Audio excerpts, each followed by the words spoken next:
چنانچہ اب آپ تفسیروں میں اور دینیات کی کتابوں میں دیکھیں گے کہ سبحہ اور تسبیح کے معنی کیا ہیں، تو بتایا جائے گا تسبیح یعنی تنزیہ، تنزیہ یعنی اللہ سبحانہ و تعالیٰ کی ذات کو ہر عیب سے، ہر برائی سے، ہر خرابی سے، ہر نقص سے پاک جاننا، سمجھنا اور بیان کرنا۔ تو تسبیح کے ایک معنی کیا آپ کے پاس آئے؟ تسبیح یعنی وہ دانے نہیں، تسبیح یعنی لفظ دہرانا نہیں، تسبیح کے معنی ذات حق کی پاکی بیان کرنا۔ تسبیح کرو یعنی اللہ کی بڑائی بیان کرو، یہ بیان کرو کہ تمہارے خدا میں کوئی نقص، کوئی برائی، کوئی خرابی، کوئی عیب نہیں ہے۔ نعوذ باللہ من ذالک۔ یہ الفاظ بھی یہاں پر زیب نہیں دیتے، یہ تو سمجھنے سمجھانے کے لیے کہ صاحب عیب کا لفظ کوئی ذات حق کے لیے مناسب ہے، نقص، برائی، خرابی، یہ دو الفاظ ہیں اس روٹ ورڈ سے، ایک ہے سبحان جو اللہ کے لیے استعمال ہوتا ہے، ایک ہے سبوح جو اللہ کے لیے استعمال ہوتا ہے، اور ایک لفظ اور ہے اللہ کی پاکی بیان کرنے کے لیے، اور وہ ہے قدوس۔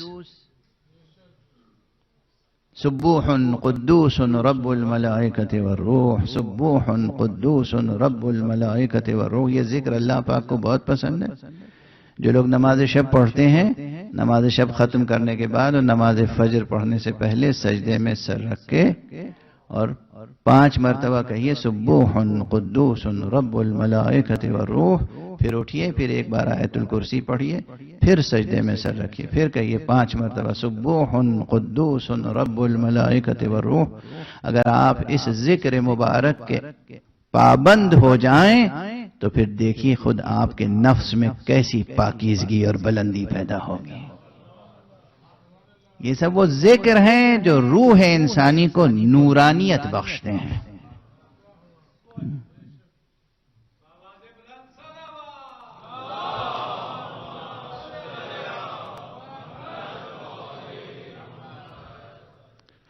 جی تو چاہ رہا ہے کہ ایسے ہی پڑھتا رہوں، مگر یہ کہ بہرحال آپ حضرات کے فاصلوں کو بھی نگاہ میں رکھنا ہے، تو میں مختصر کرنے کی کوشش کر رہا ہوں۔ ابھی اتنی تمہید اگر واضح ہو گئی کہ سبوح کے معنی کیا ہیں، تسبیح کے معنی کیا ہیں، سبحان اللہ، سبحان اللہ، سبحان اللہ کہنے کے معنی کیا ہیں، اللہ کی تنزیہ، یہ اعلان کرنا، یہ بیان کرنا کہ اللہ کی ذات میں کوئی نقص نہیں پایا جاتا۔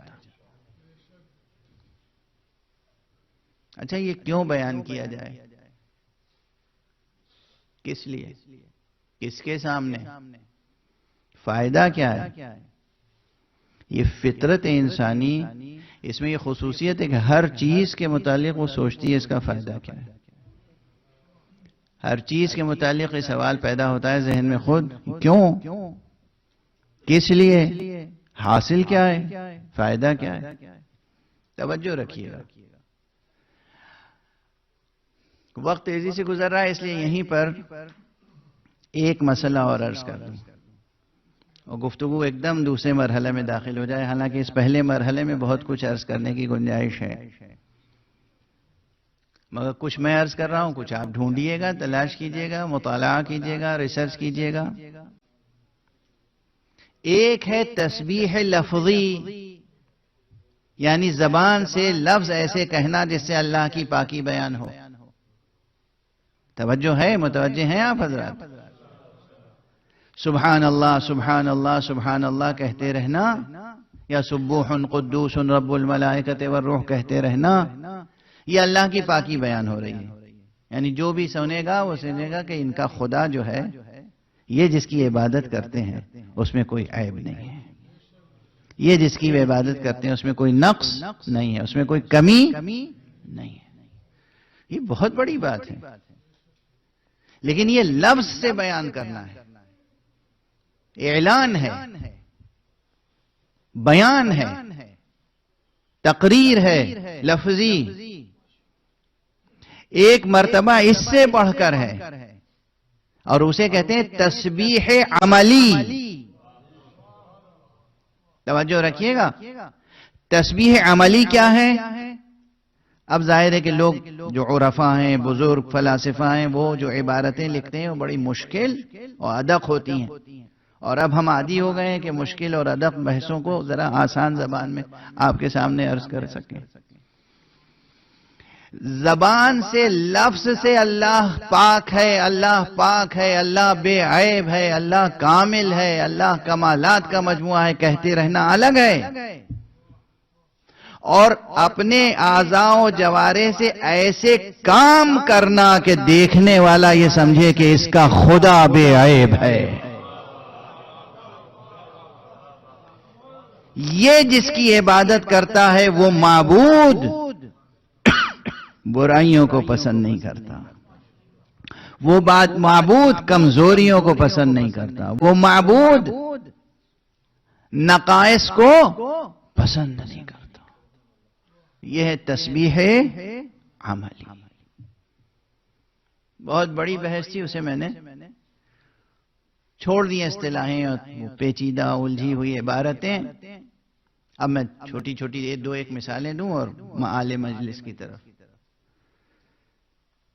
یہ جو دین زور دیتا ہے، دیکھو محرمات انجام نہ دو.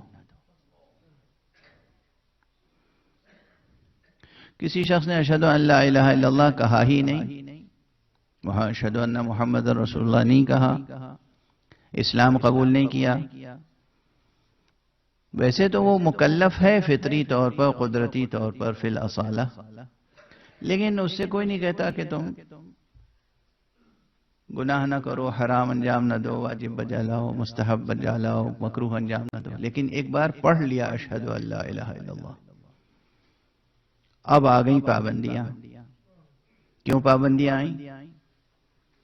پہلے اللہ کا کلمہ نہیں پڑھا تھا، آزاد تھے جو چاہے کریں.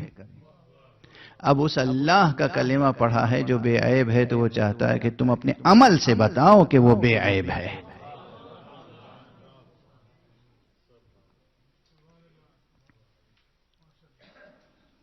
یعنی جب مذہب کہتا ہے کسی مکروہ کام کو چھوڑنے کے لیے، قربتاً اللہ، اللہ کی خاطر مکروہ کام چھوڑ دو،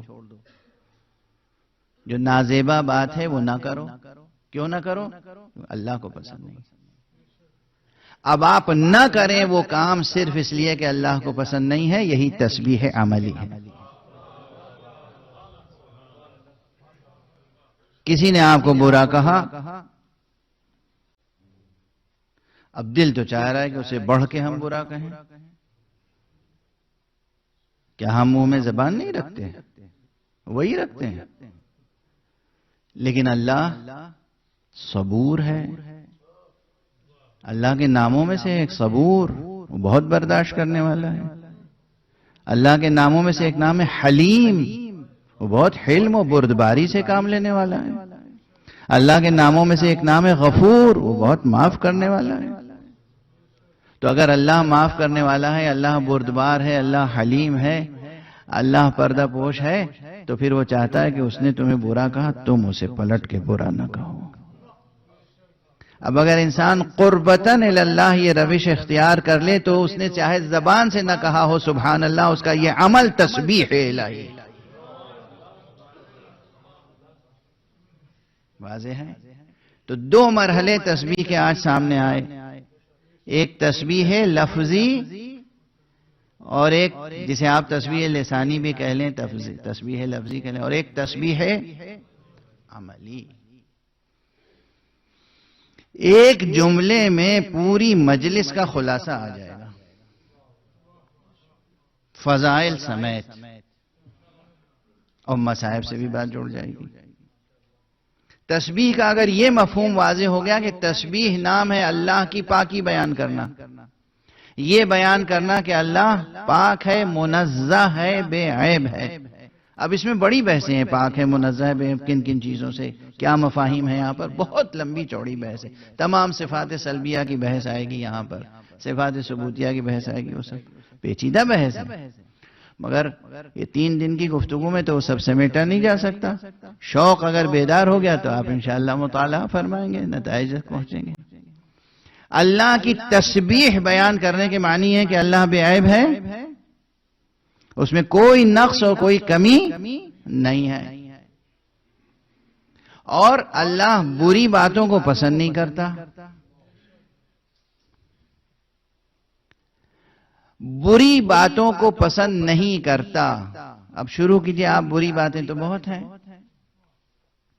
اللہ جھوٹ پسند نہیں کرتا، اللہ چوری پسند نہیں کرتا، اللہ خیانت پسند نہیں کرتا. بہت سی چیزیں ہیں نا فہرست. سب مل کر ساری برائیاں جب ملتی ہیں، ساری اچھائیاں ملتی ہیں تو ایک اچھا نظام بنتا ہے، اور جب ساری برائیاں ملتی ہیں تو کوئی برا نظام بن جاتا ہے. تو اللہ کی خاطر ایک برائی کو چھوڑنا عملی تسبیح ہے. اللہ کی خاطر خیانت نہ کرو، یہ تسبیح ہے. اللہ کی خاطر جھوٹ نہ بولو، یہ تسبیح ہے. اللہ کی خاطر چوری نہ کرو، یہ تسبیح ہے. اللہ کی خاطر دھوکہ نہ دو، یہ تسبیح ہے. یہ سب عملی تسبیح ہے. اللہ کی خاطر باطل کی بیعت نہ کرو، یہ تسبیح ہے.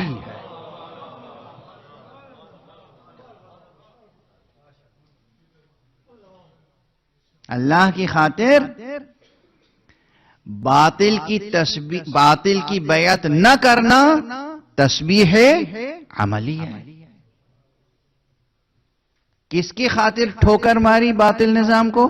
خدا کی خاطر. یہ ایک عمل تسبیح ہے. گویا انکار بیعت باطل تسبیح الہی ہے. میری مجلس مکمل ہو گئی آج. تاریخ اسلام میں اور تاریخ ایمان میں پہلی ہستی جس نے بیعت باطل کو ٹھکرایا ہے اس کا نام ہے فاطمہ زہرا.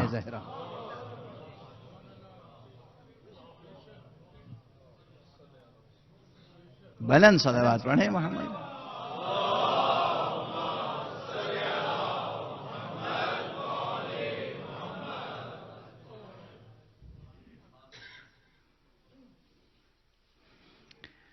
جناب امیر المومنین نے بیعت نہیں کی کسی کی بعد پیغمبر. حضرت سیدہ نے بھی نہیں کی. اچھا اب بعد میں مورخوں نے تو تاریخ درباری مورخوں نے لکھ دی کہ جب جناب سیدہ کی وفات ہو گئی تھی، شہادت ہو گئی تھی، تو اس کے بعد علی نے بیعت کر لی تھی. یہ بہت عجیب و غریب مسئلہ ہے، اسے آج نہیں چھیڑوں گا. لیکن یہ ہمت کسی کی نہیں ہوئی. یہ جھوٹ کوئی نہیں گڑھ سکا تاریخ میں کہ سیدہ نے کسی کی بیعت کر لی تھی. بعد مصطفیٰ سیدہ نے بیعت کسی کی نہیں کی. اور سیدہ کا بیعت نہ کرنا. ایک طرف رسول کی حدیث، کیا حدیث ہے؟ مسلم حدیث ہے، کوئی اس کا انکار نہیں کر سکتا کہ حضور نے فرمایا کہ جو امام وقت کی بیعت نہ کرے، من مات وَلَمْ يَعْرِفْ امام زمانہ مات میتۃ جاہلیہ.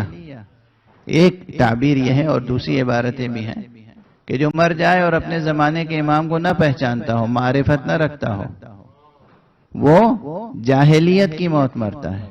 جہالت کی نہیں، جاہلیت کی. جہالت کی موت کے معنی الگ ہیں، جاہلیت کی موت مرتا ہے. مات میتۃ جاہلیہ، میں گویا صاف صاف کہہ دوں کہ وہ شرک پر مرا، کفر پر مرا، بت پرستی پہ مرا.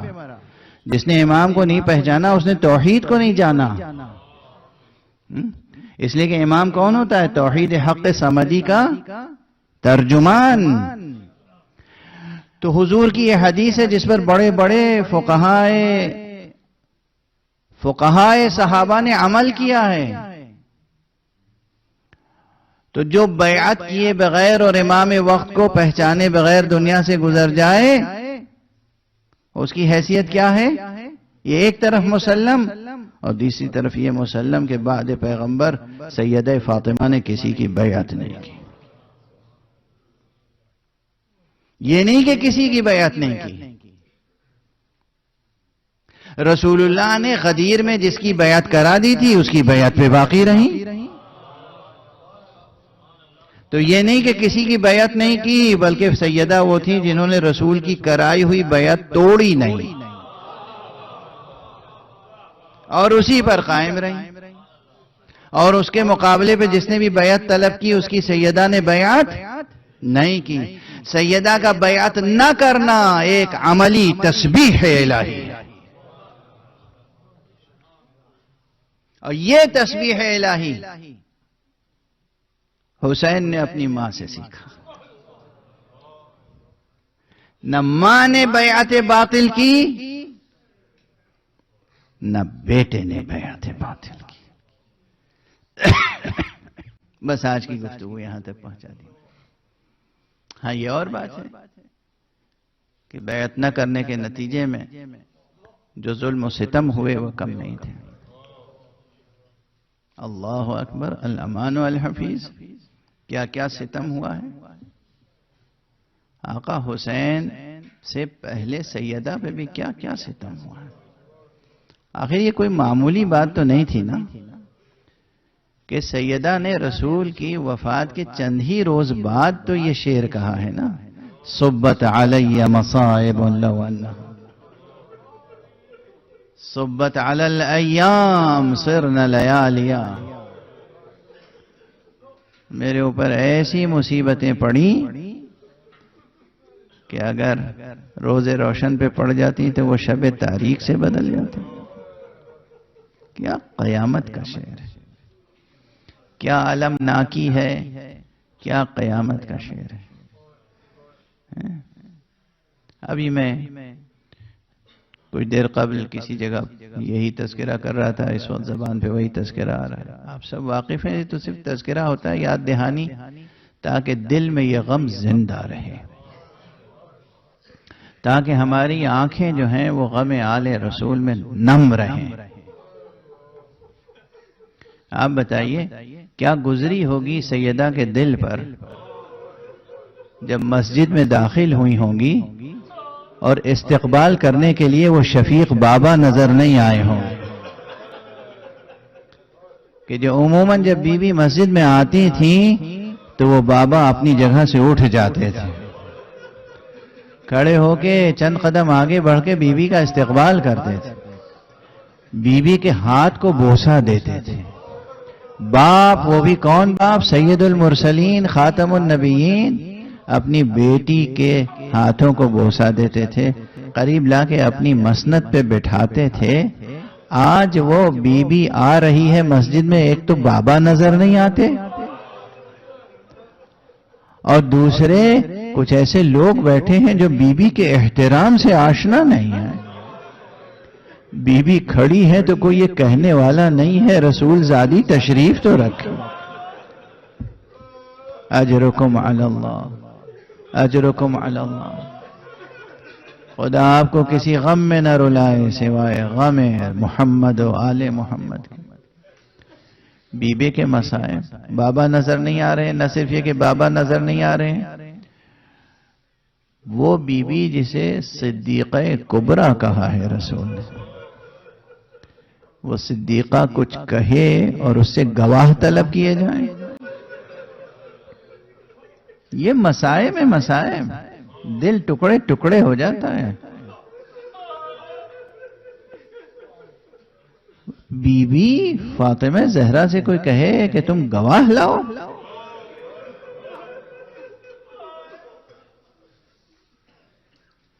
کیسی گستاخی ہے، کیسی جسارت ہے،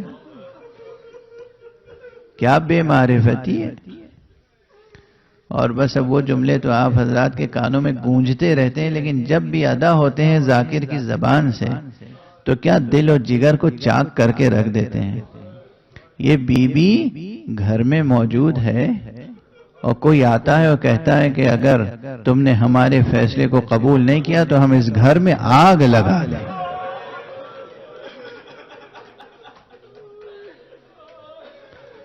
اور یہی نہیں، بیوی پلٹ کے کہتی ہیں کہ تم کیا کہہ رہے ہو، اس گھر کو جلا دو گے، اس میں رسول کے فرزند حسن و حسین ہیں، کہا ہوا کریں۔ اللہ اکبر۔ اور بس اب آخری فقرہ کہوں اور آپ پرسہ دیں۔ کس کو پرسہ دینا ہے؟ آج رسول اللہ کو پرسہ دینا ہے، آج مولا امیر المومنین کو پرسہ دینا ہے۔ آپ غور فرمائیں کہ صرف یہی نہیں کہ کہا گیا کہ ہم گھر جلا دیں گے، دروازے پر آگ اور لکڑیاں لے کر آئے، اور جب شعلے بھڑکنے لگے تو بی بی کے پہلو پہ دروازہ اس طرح گرایا گیا کہ پسلیاں شکستہ ہو گئیں، اور بی بی کے شکم مبارک میں محسن شہید ہو گئے۔ بی بی نے بلند آواز سے پکارا، فضہ میری خبر لینا۔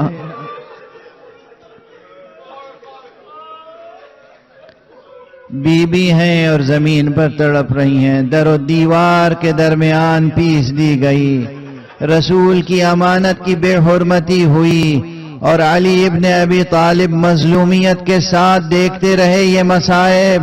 کیا قیامت کی کھڑی تھی۔ یہ بی بی پہ گزری قیامتیں کیوں؟ تسبیح الہی کے نتیجے میں۔ اللہ اکبر۔ تسبیح عملی، تسبیح عملی۔ اور بس اب آپ کی آوازیں بلند ہیں تو چند فقرے اور عرض کر دوں۔ ماں نے جو قیمت چکائی ہے تسبیح الہی کی،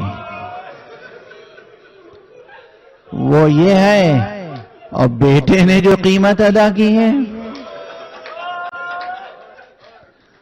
ارے بی بی فاطمہ زہرا در و دیوار کے درمیان پیسی گئیں، اور بیٹا حسین وہ ریگے گھر میں کربلا پر گھوڑوں کی ٹاپوں سے اس طرح پامال۔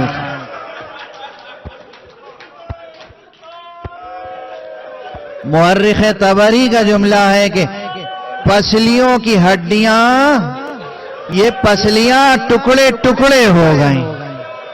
ماں کی پسلیاں بھی شکستہ ہیں، بیٹے کی پسلیاں بھی۔ واہ فاطمہ، واہ حسینہ۔